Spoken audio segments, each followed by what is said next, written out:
what you came here for. I don't know what you came here for. I don't know what you came here for. I don't know what you came here for. I don't know what you came here for. I don't know what you came here for. But I came to praise. So help me. So help me praise Him.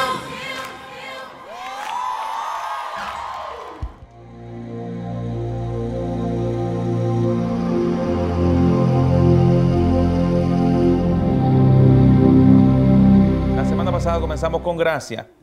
Y el tema que vimos es Jesús ama a las estrellas porno. Wow, aleluya. ¿Cuántas estrellas porno llegaron al día de hoy? Mire, podríamos haber colocado Jesús ama a los asesinos, Jesús ama a los pedófilos. Y usted esto lo entiende, ¿ok? Simplemente era un título para llamar tu atención. Y no solo llamar tu atención, sino que confrontarte con lo que estás entendiendo de la gracia de Dios. Porque si no has entendido de que Dios verdaderamente ama hasta el hombre más malo de esta tierra, no has conocido la gracia del Señor Jesús. Dios ama a todos por igual. Dios amó a Hitler. Dios amó a Pinochet. Dios amó al pedófilo más horripilante y al asesino más horripilante de esta tierra. Amén. Y hermanos, entiéndanlo bien, Dios quiere que todos procedan al arrepentimiento. La sangre de Jesucristo puede limpiar todo pecado. No hay pecado que la sangre de Jesucristo no pueda limpiar. Amén. Lo mismo al revés. ¿Amén? Amén. ¿Comprenden esto? Amén. Y vimos cómo Jesús ministraba desde la dispensación de la gracia. Porque la ley o la dispensación de la ley llegaba hasta Juan el Bautista. Amén. Y Jesús era un justo. Y entendemos que la ley no fue instituida para el justo, sino para el pecador. Entonces Jesucristo tenía plena libertad y derecho de desempeñarse dentro de la gracia. Amén. Y vimos cómo se presentaba esta mujer adúltera, ahora llevada por sus acusadores, para tentar a Jesús, para ver si él se desdecía de sus enseñanzas de gracia y de amor incondicional o violaba la ley de Moisés. Fue encontrada una mujer en pleno acto de adulterio. Y llevaron a la mujer, no llevaron al hombre, llevaron a la mujer, para causar más compasión en las personas que le rodeaban, para tentarle. Y colocaron a la mujer delante de él, le dijeron, esta mujer fue encontrada en pleno acto de adulterio. ¿Se recuerdan, no? ¿Y qué debemos hacer? La ley dice que debemos apedrearla. Y como le insistían, Jesús, mientras escribía en el suelo, se puso de pie y les dijo, el que esté libre de pecado, tire la primera piedra. ¿Y a qué apeló? Apeló a la conciencia del hombre. Y la conciencia acusó a los hombres. Y desde el mayor hasta el menor fueron saliendo y arrojando, dejando sus piedras. Amén. Y Jesús ministra a la mujer y le dice, mujer, nadie te condena, ni yo te condeno. Jesús no condenó a la mujer adúltera. Jesús no vino a condenar al mundo. Jesús vino a salvar al mundo. Nuestro ministerio es el ministerio de la reconciliación, no es el ministerio de la condenación. ¿Estamos de acuerdo en esto, no? Entonces vemos aquí un perfecto ejemplo, cómo Jesús se acerca a las personas ministrándole gracia. Ahora, muchos piensan que el predicar la gracia fomenta el pecado, pero mire lo que dice Jesús, mujer, vete y no peques más. Entonces la gracia no es un permiso para pecar. Amén. Todos los que quieren justificarse por medio de sus obras han caído de la gracia. Si tú de alguna manera entraste en el Evangelio confiando en los méritos de Jesús, pero después comenzaste a hacer cosas para agradar a Dios, para ganar sus bendiciones, has caído de la gracia. Eso no quiere decir que has perdido tu salvación, sino que no estás disfrutando lo que fue provisto inmerecidamente, sino que estás tratando de ganarte todo lo que Dios nos ha dado de regalado. Por eso Jesús dijo, vengan a mí todos los que están trabajados, cansados y cargados, que yo los haré descansar. Amén. Recuerden claramente que la religión está basada en la ley. Y la ley dice, haz esto y haz esto otro para ser bendito. Nosotros en Cristo somos benditos por gracia. Amén. Y nos nace hacer esto y hacer esto otro. No para agradar a Dios porque ya no podemos agradarle más, sino que porque queremos hacer lo que le agrada. Y son cosas distintas. Meditaba a este respecto y Dios me decía, yo soy. No, yo hago. Y esto es lo que tenemos que entender, que nosotros somos. No hacemos para hacer. Y esto es la gracia del Señor Jesucristo. Aunque yo cometa pecado, no soy pecador. Yo soy lo que Él hizo de mí. Yo soy justo. Yo soy santo. No por obra, sino que por gracia, por misericordia. Entonces ya no soy lo que hago, sino que soy lo que creo. Y esto es muy importante. Vamos a desarrollar aún así esta idea un poco más adelante. Ahora bien, les recomiendo ver la clase pasada. Ya está subida, al menos la primera parte, a internet. El día de hoy vamos a ver el propósito de la ley. ¿Por qué si Dios no quería sacrificios y estas cosas no le complacían, por qué dio la ley? ¿Cuál fue el motivo?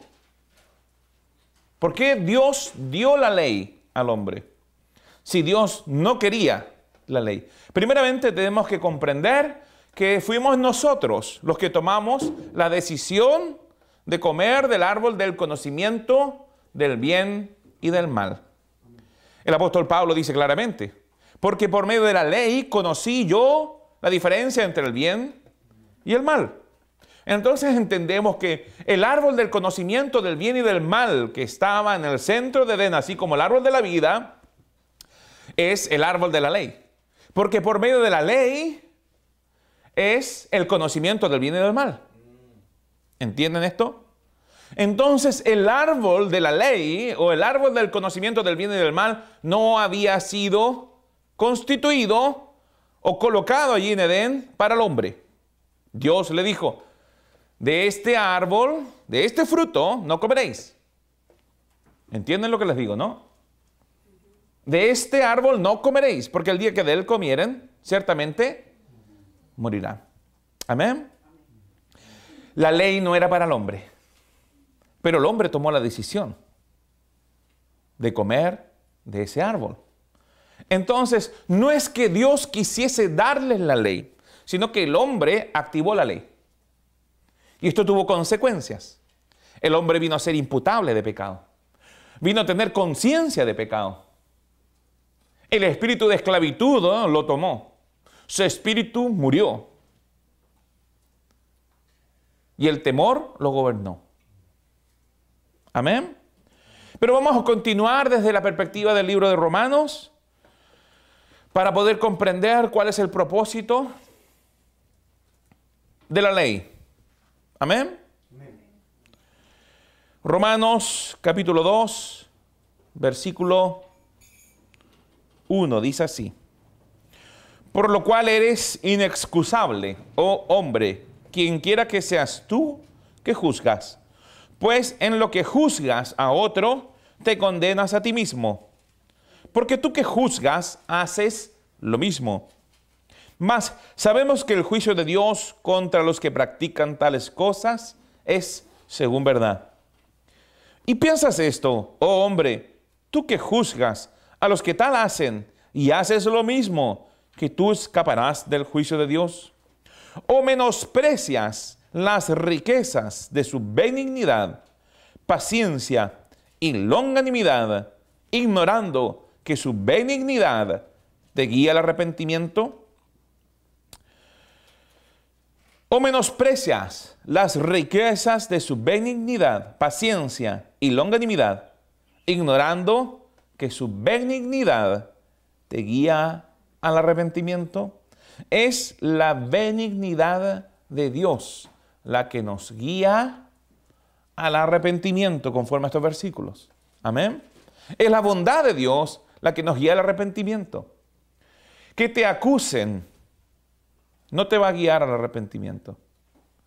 Si ustedes acusan a las personas, si ustedes condenan al mundo, el mundo no va a querer arrepentirse. El mundo necesita escuchar cuán bueno es Dios para ser guiados al arrepentimiento.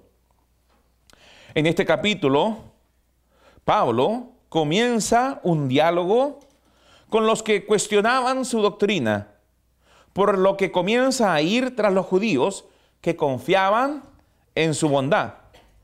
No tienen excusa ustedes que juzgan, porque ustedes que juzgan hacen lo mismo.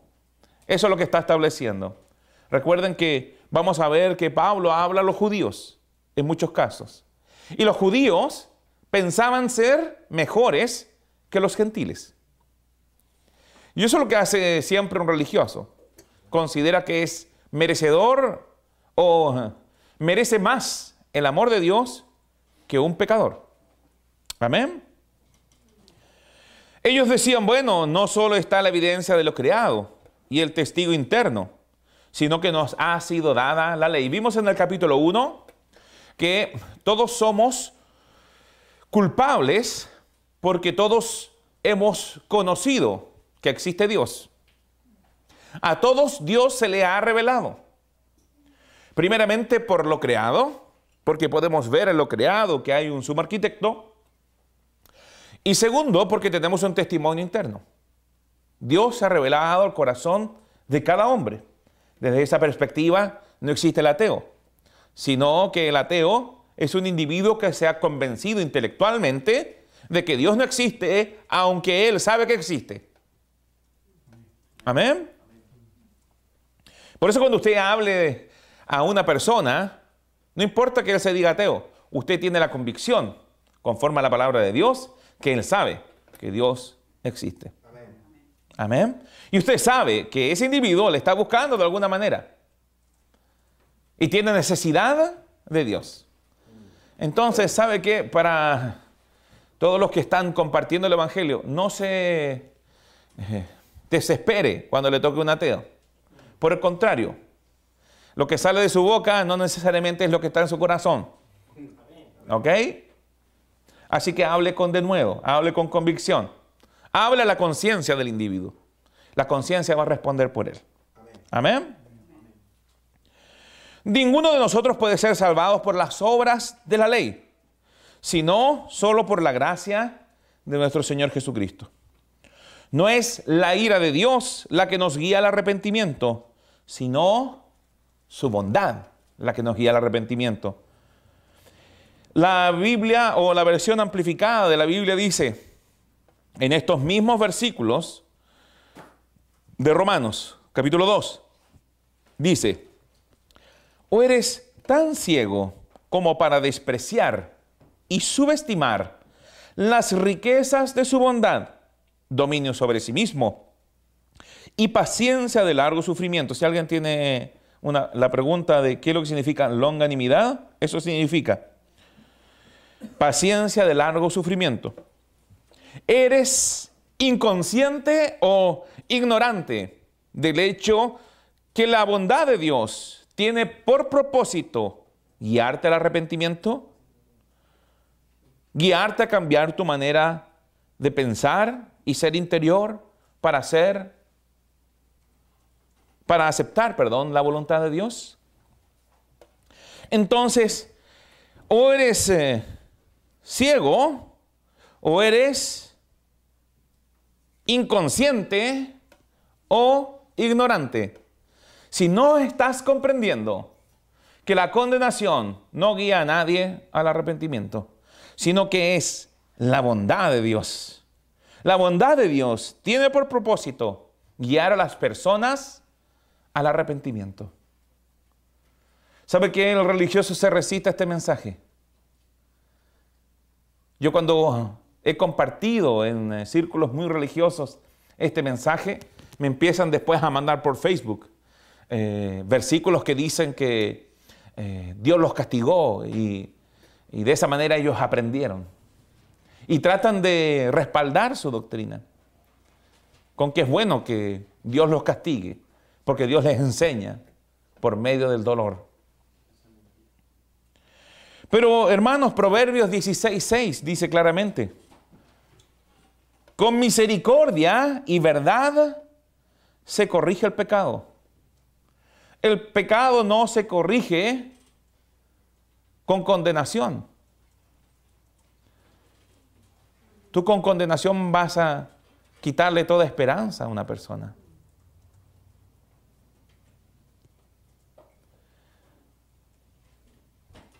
Con misericordia y verdad se corrige. Allí la palabra corrige, en el versículo 6 de Proverbios 16, también es purga o expía. Con misericordia y verdad se purga el pecado. Con misericordia y verdad se expía el pecado. Y con el temor de Jehová los hombres se apartan del mal. Y esto no es miedo, sino que con una actitud reverente, con una actitud de adoración, con una vida de adoración, los hombres se apartan del mal. Sé esto porque Jesús cambia la palabra temor en Lucas 4 por adoración, utilizando el Antiguo Testamento. Entonces, sabemos claramente que ser agradecidos, tener una actitud de adoración, nos va a apartar del mal, porque nos va a mantener enfocados en cuán bueno ha sido Dios. Tener una actitud de adoración te va a mantener enfocado en lo bueno que ha sido Dios contigo. ¿Sabe que hay una perversión en el hombre? Que es siempre estar enfocado en lo malo y no estar enfocado en lo bueno. Debemos comenzar a ver la obra de Dios en nuestras vidas y comenzar a ser agradecidos. Eso va a generar en nosotros una actitud de adoración continua. Y eso nos va a apartar del mal. Eso nos va a guiar al arrepentimiento. Eso nos va a guiar a mudar la manera de pensar. Eso nos va a apartar de toda obra de mal. Los judíos, por su parte, desdeñaban a los gentiles por no cumplir los rituales y los estándares de santidad de la ley. Apuntaban sus dedos en contra de los gentiles, diciéndoles: no hay manera de que pueda ser aceptado por Dios. Por lo que Pablo les dijo que lo único que hacían era empeorar las cosas para ellos mismos. Ustedes no solo tenían el testigo interno, les decía Pablo en el fondo, sino que conocían el estándar divino. Entendemos que conforme a Romanos 1, todo hombre nacido en esta tierra tiene un testimonio interno de que Dios existe. Todos los hombres buscan a Dios. Y también hay un testimonio externo. Pero los judíos no solamente tenían el testimonio interno, no solamente tenían el testimonio externo, sino que ellos conocían el estándar de Dios. Ellos tenían la ley. Estándar expresado en mandamientos, por lo que son doblemente culpables. La ley define el estándar divino y tuvo por propósito hacerles entender que nadie podía cumplir con el estándar por sus propios esfuerzos y que todos necesitaban un Salvador. Pero los judíos se engañaban a sí mismos. Se esforzaban por cumplir la ley. Y se esforzaban, mas nunca lo alcanzaban.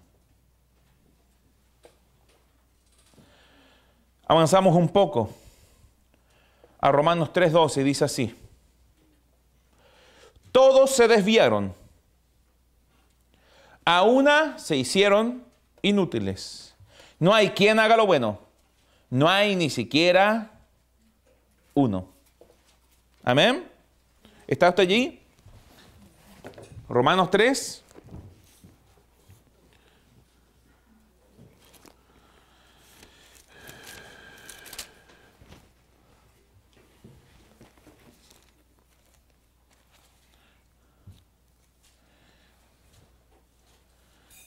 Doce.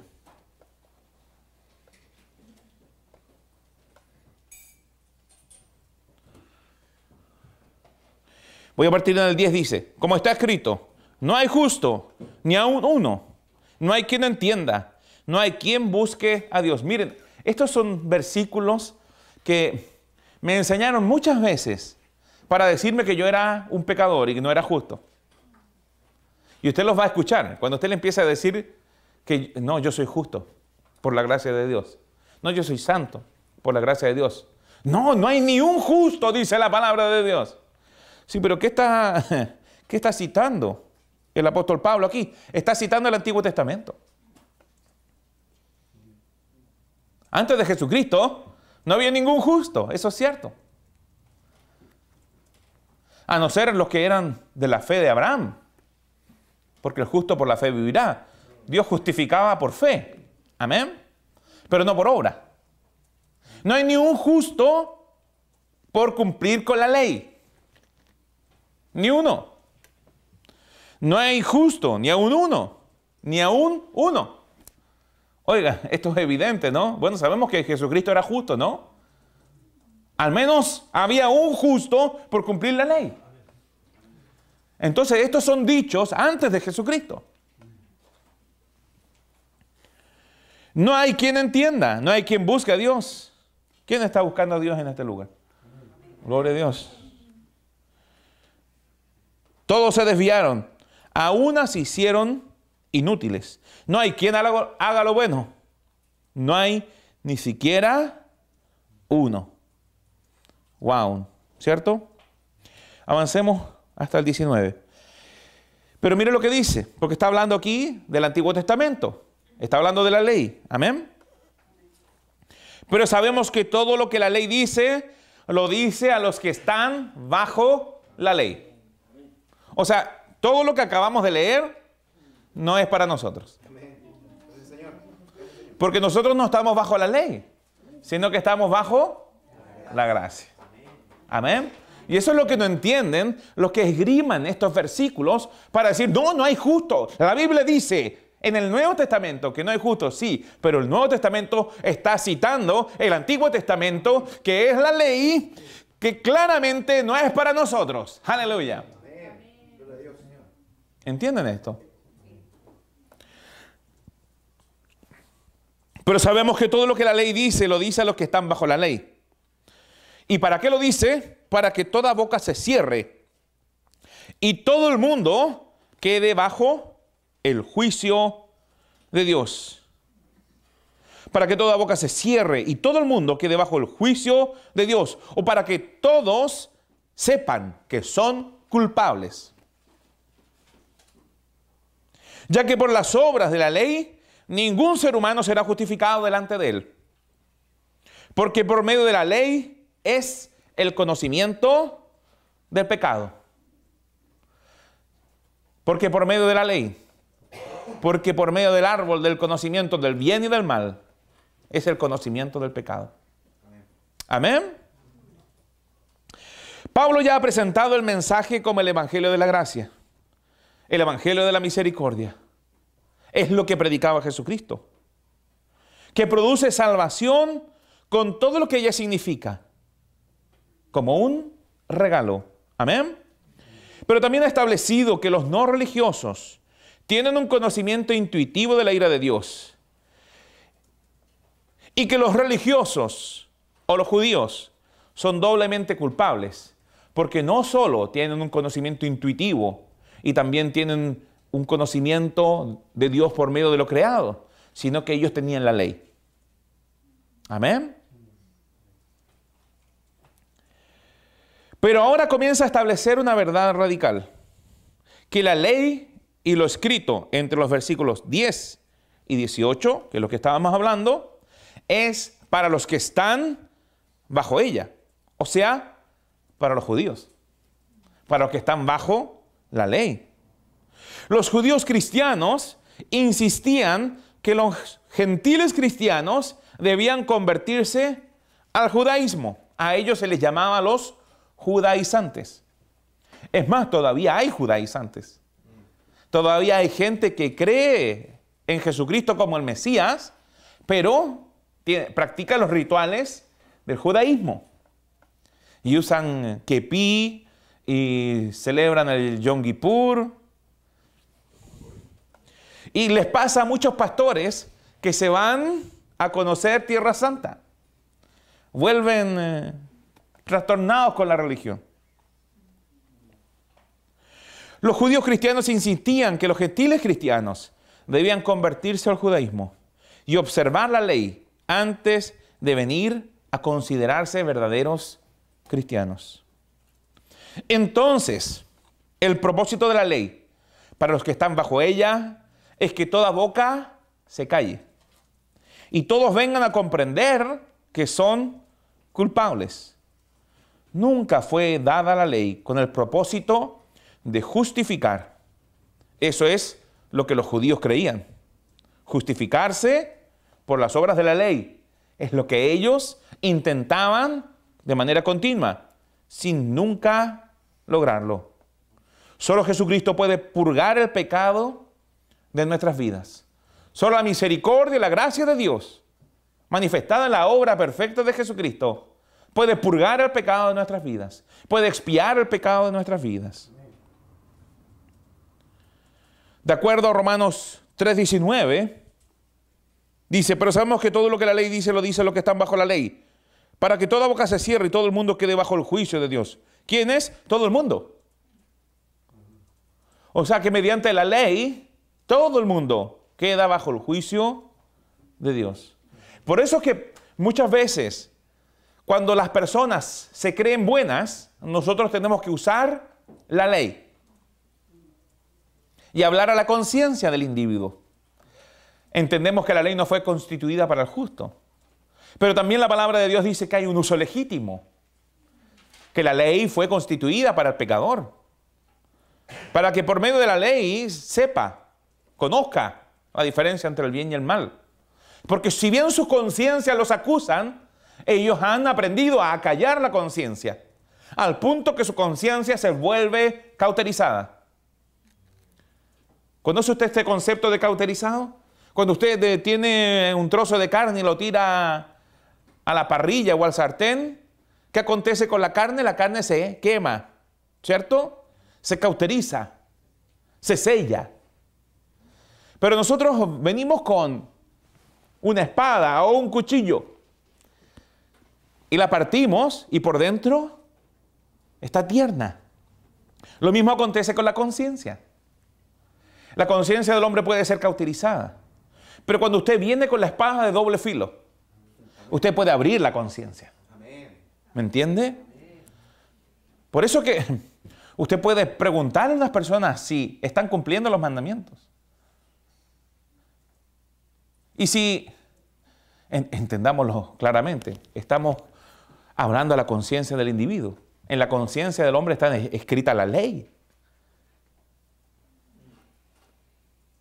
Entonces, cuando usted le pregunte si alguna vez ha mentido, la conciencia va a responder.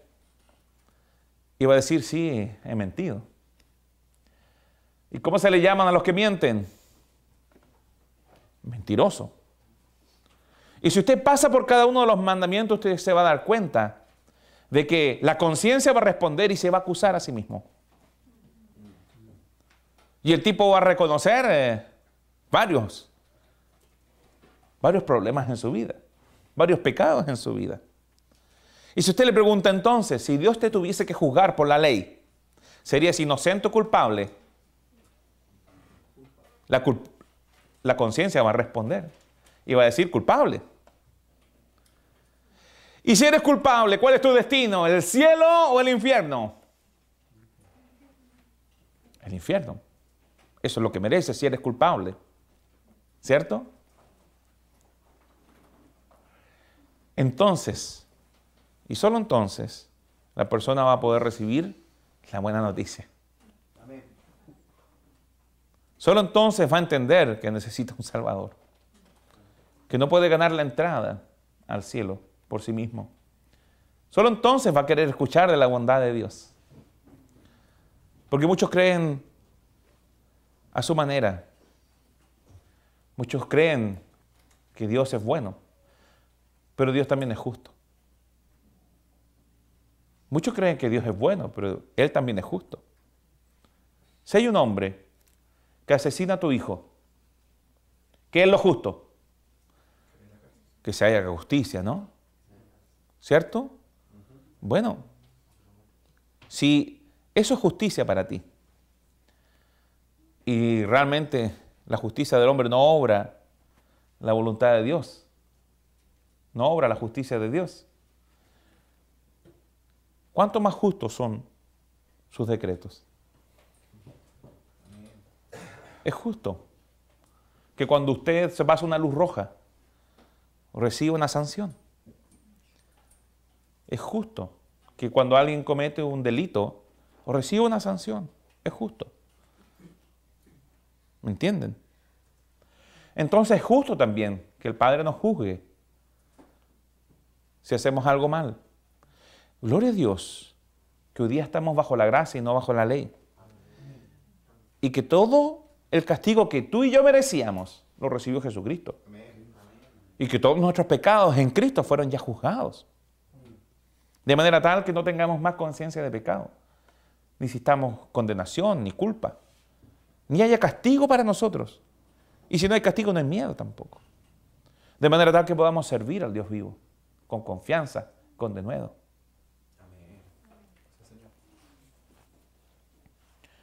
Gloria a Dios. Estoy predicando mejor de lo que usted está escuchando, por eso. Todos son culpables delante de Dios. Todos son culpables delante de Dios. La ley muestra esto. La conciencia acusa esto. La conciencia acusa a los hombres.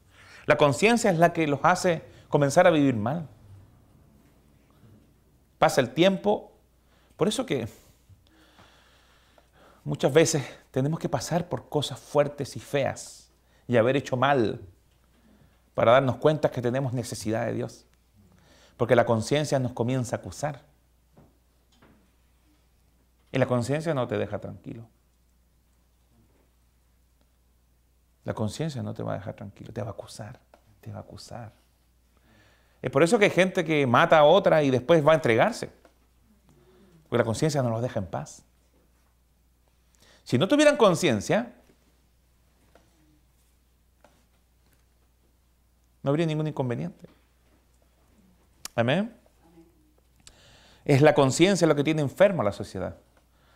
El otro día José compartía conmigo que el 30% de los chilenos tiene un problema psicológico, depresión, ¿cierto? Un 30% de las personas en este país tienen depresión. ¿Y sabe por qué tienen depresión? Porque sienten culpa, porque sienten condenación, porque la conciencia los acusa y se sienten mal. Dios es bueno. Ahí es cuando nosotros tenemos que venir. Dios es bueno. Dios solucionó ese problema. Amén. Por otra parte, los profetas del Antiguo Testamento profetizaron de un nuevo pacto, donde seríamos todos enseñados por Dios, refiriéndose al conocimiento revelado que podemos obtener al día de hoy por medio de la mente de Cristo. Bajo el Antiguo Testamento, Dios lidiaba con los judíos por medio del hombre exterior. Así lo hacía porque no eran nacidos de nuevo. Y el hombre natural no puede percibir las verdades espirituales reveladas en el nuevo pacto por medio del Espíritu. Recuerden lo que dice 1 Corintios 2:14. Dice, pero el hombre natural no percibe las cosas que son del Espíritu de Dios, porque para él son locura. No las puede entender, porque se han de discernir espiritualmente. Y este conflicto ustedes lo van a vivir hasta el día de hoy. Hasta el día de hoy lo viven. Muchos de ustedes hablan en lenguas. Y ¿sabe qué? Y me ha pasado a mí. Yo llevo ya años hablando en lenguas. Pero a veces el hombre natural todavía se pregunta, ¿no estaré haciendo una cabeza de pescado? ¿Qué estoy haciendo? ¿Me entiende lo que le digo? Pero, amados, ese es el hombre natural. Porque para el hombre natural las cosas del Espíritu son locura. Amén. Porque el hombre natural no percibe las cosas que son del Espíritu de Dios, porque para él son locura y no las puede entender, porque se han de discernir espiritualmente. Es también por esto que fueron necesarios los dos pactos. El hombre del Antiguo Testamento era comparable a un niño en su capacidad de comprender profundas verdades espirituales. Un niño debe ser guardado del mal. Así que la ley nos enseña a usar la vara para educar al niño. Y de esto tienen varios testimonios. Proverbios 13:24, Proverbios 19:18, Proverbios 22:15. Porque un niño no puede comprender profundas verdades espirituales. Y ese era el problema de Israel. Israel era niño. Israel no había nacido espiritualmente. No podía comprender profundas verdades espirituales. Por eso también le fue dada la ley. Primeramente, para que no se creyeran buenos en su propio entendimiento. Para que tuvieran un estándar de lo que es verdaderamente bueno.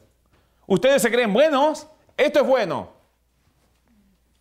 Amarás a Dios sobre todas las cosas y cada uno de los mandamientos.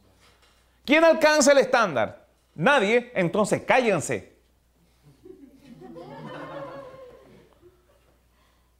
¿Tú te crees bueno? Veamos el estándar. ¿Cumples el estándar? No, no lo cumplo. Entonces, cállate. Ese es el propósito de la ley. Amén. Eso es lo que está diciendo Romanos. Pero también la ley les permitía, de cierta manera, ser guardados de las consecuencias del pecado. Porque la justa paga del pecado es muerte, ¿cierto?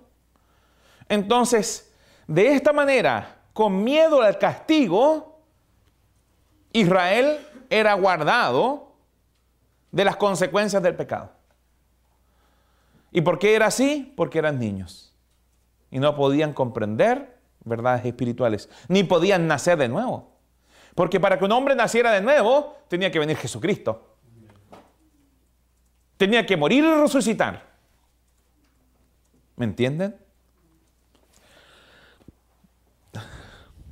El niño no puede comprender cómo resistir al diablo. Por eso usted lee el Antiguo Testamento y escasamente se nombra al diablo. Solo en el Nuevo Testamento tenemos la revelación. Sométanse pues a Dios y resistid al diablo, y el diablo huirá de vosotros. Solo en el Nuevo Testamento sabemos que el diablo anda como león rugiente, buscando a quien devorar. Solo en el Nuevo Testamento tenemos autoridad para mandar a freír espárragos al diablo. Por eso es que Dios no les enseñaba al pueblo de Israel sobre el diablo. Porque si el pueblo de Israel comenzaba a enfrascarse en una lucha con el diablo se los podía comer de aperitivo. Es por eso que en el Antiguo Testamento, Malaquías 3:10 en adelante dice: y reprenderé al devorador por vosotros. Pero eso no corre para este tiempo. Ni malditos sois con maldición por no diezmar. Eso no corre para nosotros. Porque la maldición fue terminada con Jesucristo. Y en Cristo nos alcanzó la bendición. Entonces nadie es maldito con maldición por robar a Dios el día de hoy. ¿Quiere decir que no roban a Dios los que no diezman? No, eso sigue igual.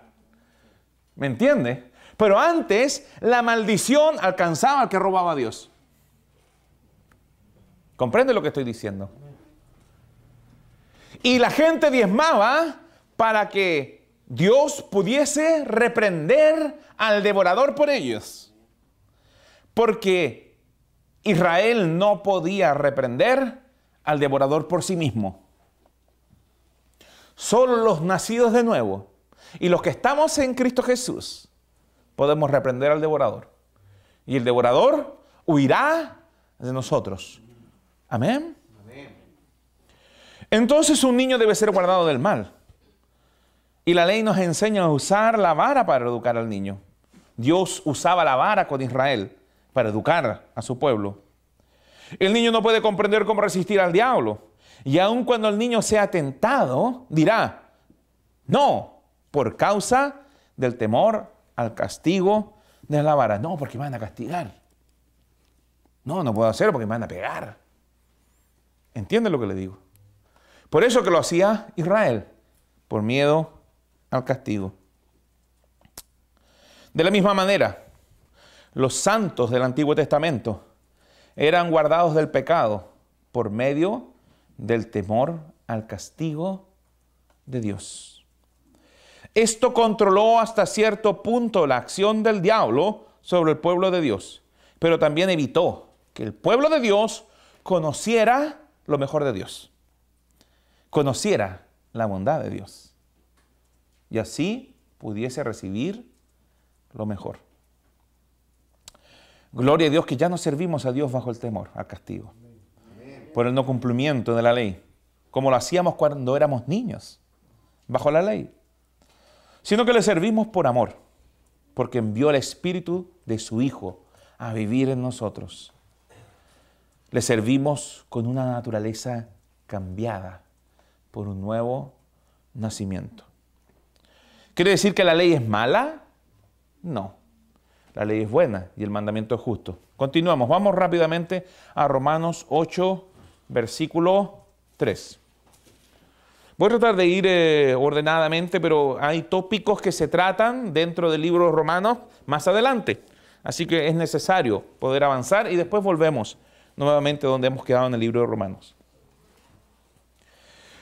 Romanos 8:3 dice, porque lo que era imposible para la ley por cuanto era débil por la carne, Dios, enviando a su Hijo en semejanza de carne de pecado, y a causa del pecado, condenó al pecado en la carne, para que la justicia de la ley se cumpliese en nosotros.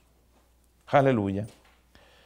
Vuelvo a leerlo, porque lo que era imposible para la ley por cuanto era débil por la carne. Dios, enviando a su Hijo en semejanza de carne de pecado, y a causa del pecado, condenó al pecado en la carne, para que la justicia de la ley se cumpliese en nosotros. Pablo está estableciendo el fundamento de que la única manera de sobrellevar los efectos del pecado destruido en nuestras vidas es mediante la presencia moradora y poderosa del Espíritu Santo en nosotros. Recuerden que Romanos 8 está después de Romanos 7. Romanos 7 habla de la futilidad o de la imposibilidad de servir a Dios en la carne. Y Romanos 8 habla de servir a Dios en el Espíritu. ¿Ok? Hasta Romanos 8 se nombra solamente una vez al Espíritu. Solo en Romanos 8 creo que se nombra más de 12, 15, 16 veces, ya no recuerdo. ¿Ok? Pero usted lo puede chequear después. Amén. Entonces lo que está diciendo aquí es que la ley era débil por la carne, no por sí misma. Había una debilidad en nosotros y esa debilidad era la carne. Recuerden, por favor, que el pecado en nosotros fue destruido. Porque el pecado estaba en nuestro espíritu. Uno es el pecado sustantivo y el otro es el pecado verbo. El pecado sustantivo fue destruido en la cruz del Calvario. Y el pecado verbo fue juzgado en el cuerpo de Jesucristo. ¿Están comprendiendo esto? Cristo se hizo pecado. Usted no puede hacerse un verbo. Usted se hace un sustantivo. ¿Me entiende lo que le digo? Ok, y Él se transformó en el espíritu que teníamos cada uno de nosotros antes de recibir a Jesucristo. De esa manera la ira de Dios cayó sobre el pecado. Y Jesús cayó sobre el sustantivo. Y Jesús pagó por el pecado verbo. ¿Sí? ¿Sí? Jesucristo se hizo sustantivo, pecado, pero Él pagó por el pecado verbo, por las obras de pecado. Pero Él se hizo pecado para ser destruido el pecado en Él. ¿Ok? Ya enseñará José, no se preocupe. Ya le va a tocar. Y recuerden que el pecado y esa vieja naturaleza dejó una programación en nosotros, una programación pecaminosa, y lo he ejemplificado con el problema de la poliomielitis. ¿Usted ha visto a alguien que se ha recuperado de la poliomielitis? Quedan con deformaciones, ¿cierto? Ok. Esa persona parece enferma, pero la verdad está sana. ¿Ok? Estoy hablando de alguien recuperado de la poliomielitis. Queda con secuelas. Y eso acontece. El pecado en nosotros, la naturaleza de pecado en nosotros, el espíritu antiguo, el espíritu del viejo hombre, programó la carne para propender hacia toda obra de mal, para romper la ley. ¿Ok? Entonces lo que Pablo está estableciendo es que la única manera de romper con la programación pecaminosa que dejó esa antigua naturaleza es mediante el Espíritu. Pero mediante el Espíritu podemos cumplir la ley. Y eso es lo que está diciendo. Coloquen atención. Gracia es uno de los cursos más complejos y gruesos. Tiene que colocar mucha atención. Por eso lo estoy dando al principio y en la primera hora. Entonces, la ley no era débil por la carne, sino que,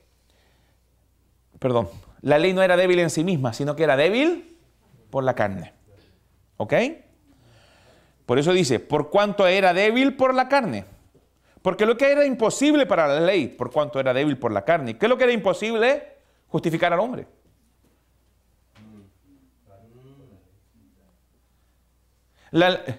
Porque lo que era imposible para la ley, justificar al hombre. Amén. ¿Por cuánto era débil por la carne? Porque el problema era la carne. Dios, enviando a su Hijo en semejanza de carne de pecado, y a causa del pecado, condenó al pecado en la carne, para que la justicia de la ley se cumpliese en nosotros. Mire, coloque atención, para que la justicia de la ley se cumpliese en nosotros. Entonces, coloque atención. Vamos para allá.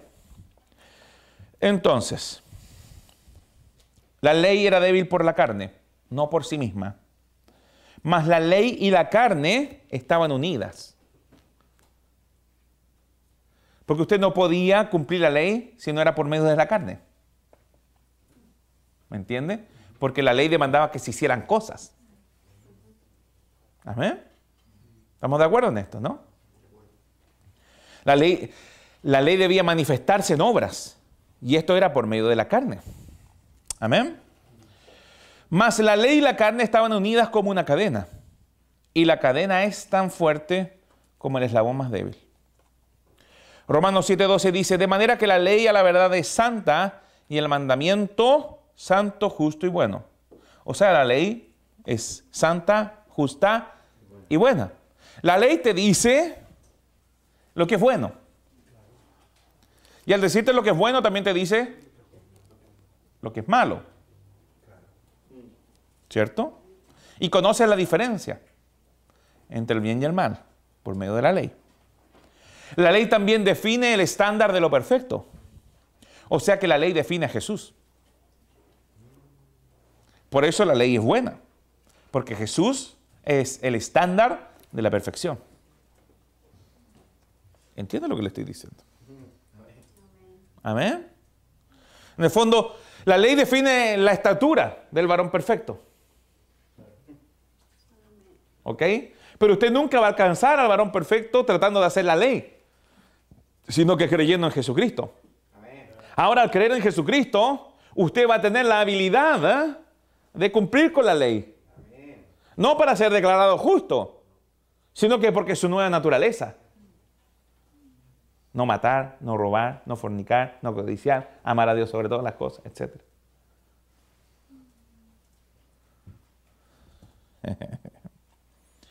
Por eso que 1 Timoteo 1:8 dice, pero nosotros sabemos que la ley es buena. Nuevamente, la ley es buena. Si uno la usa legítimamente, y esto es importante, hay un uso legítimo de la ley. Reconociendo esto, que la ley no ha sido instituida para el justo. ¿Quién es justo aquí? Gloria a Dios. La ley no es para usted. Gloria a Dios.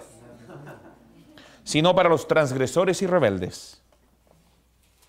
Porque el transgresor y rebelde necesita saber lo que es bueno y lo que es malo.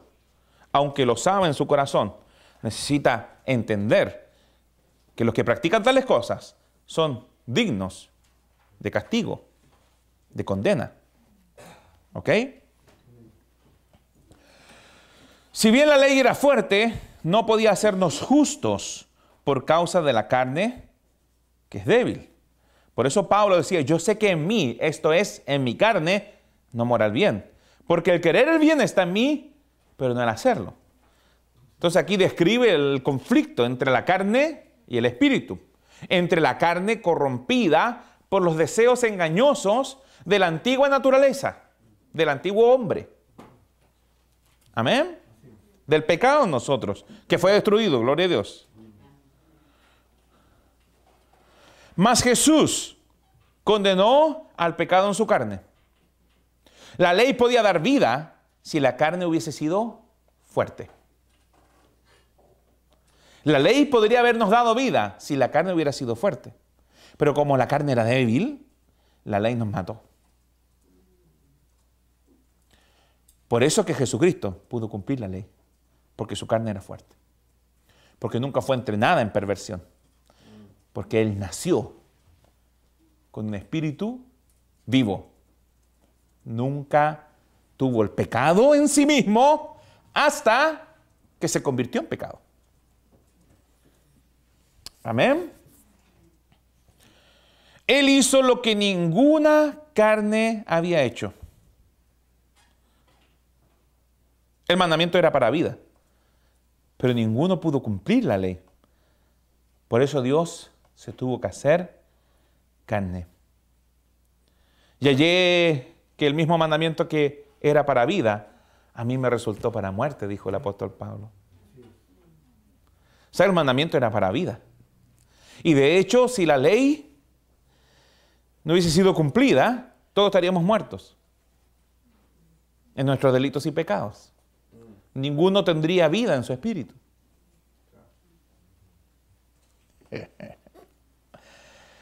Él hizo lo que ninguna otra carne había hecho.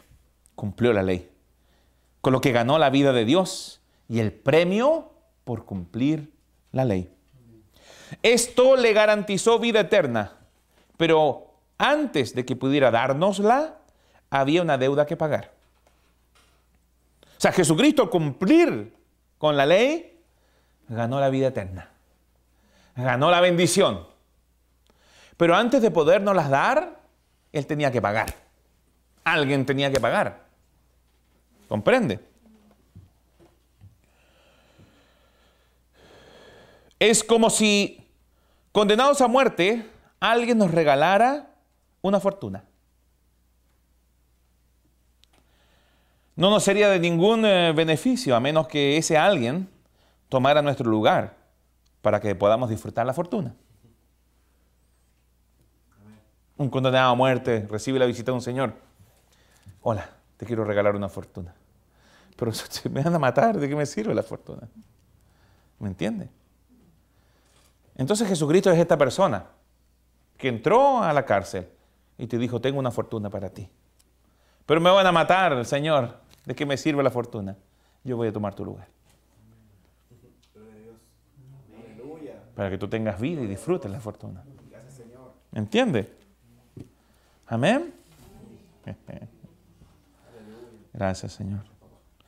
Eso fue lo que hizo.